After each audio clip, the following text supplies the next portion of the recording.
Hi guys, welcome back to my channel. So for today's video, we're going to cook pork humba. So for the ingredients, we have the pork, 1 kilo to siya guys. Star anise. I don't know what's the name of this one, but ito yung packet niya.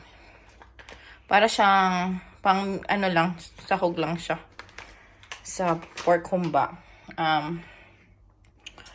Garlic, onion, at saka patis at suka, nor, pangtimpla, iodized salt, bitsin or MSG, bay leaves, at saka pepper.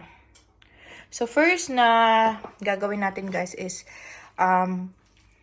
muna natin, lagyan natin to ng salt and pepper.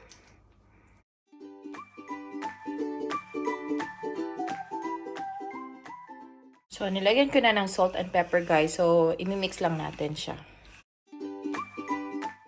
So, ita-transfer na natin siya sa kawali, guys. After natin ma-season. And then, iano lang natin siya. Prituhin lang natin siya. Iano lang natin siya hanggang sa yung baboy.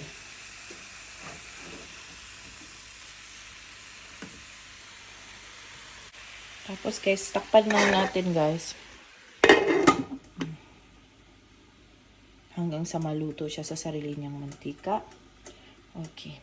Hayaan lang natin siyang maging golden brown at saka magmantika. Yeah.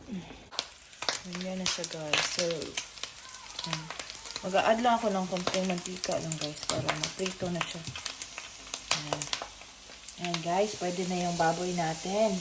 Gusto ko talaga yung ganyan na prito talaga siya.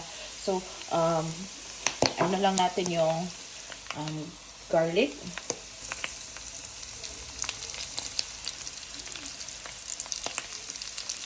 And then, dito lang din guys sa mantika ng baboy natin siya.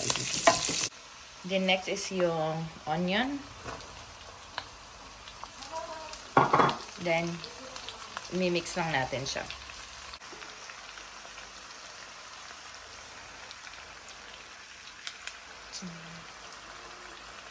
So, after ma-mix yung baboy at saka yung onion at garlic, guys, mag-a-add tayo ng oyster sauce. So, I forgot to mention this sa first, yung sa una ng video ko. So, yan. Oyster sauce. Lagyan natin siya. So, tansya-tansya lang to guys, yung pampalasa natin, no?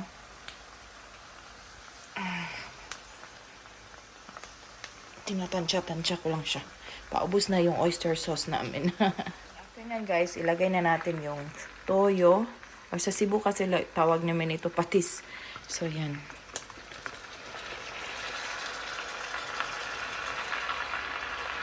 Yan. Mag-a-add lang din tayo ng very konting nor na liquid seasoning. Konti lang guys kasi magtitimpla pa tayo nito sa end. Pwede na nating i-add yung star anise. Oh, by the way, ito guys, kailangan pala itong lagyan ng tubig para lalambot siya. Then add natin yung bay leaves.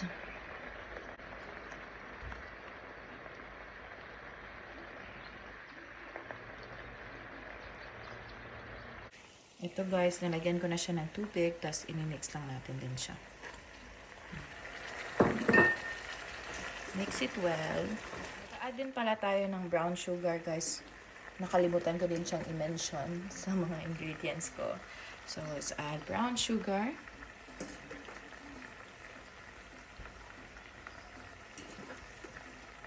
Tansya-tansya lang talaga to guys. So, kayo nang bahala kung ano yung gusto nyong magiging taste niya. Then, mag-a-add din tayo ng konting vinegar.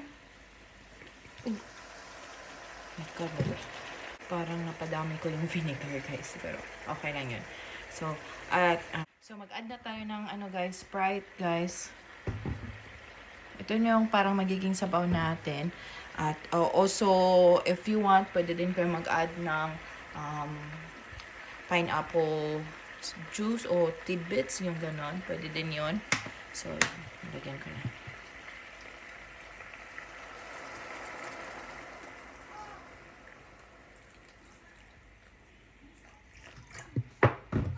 Ano guys, isi-simmer muna natin siya.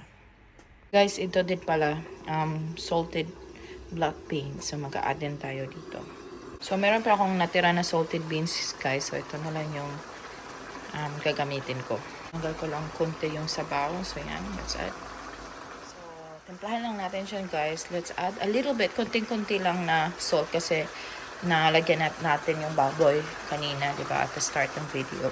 So, lagyan na nga.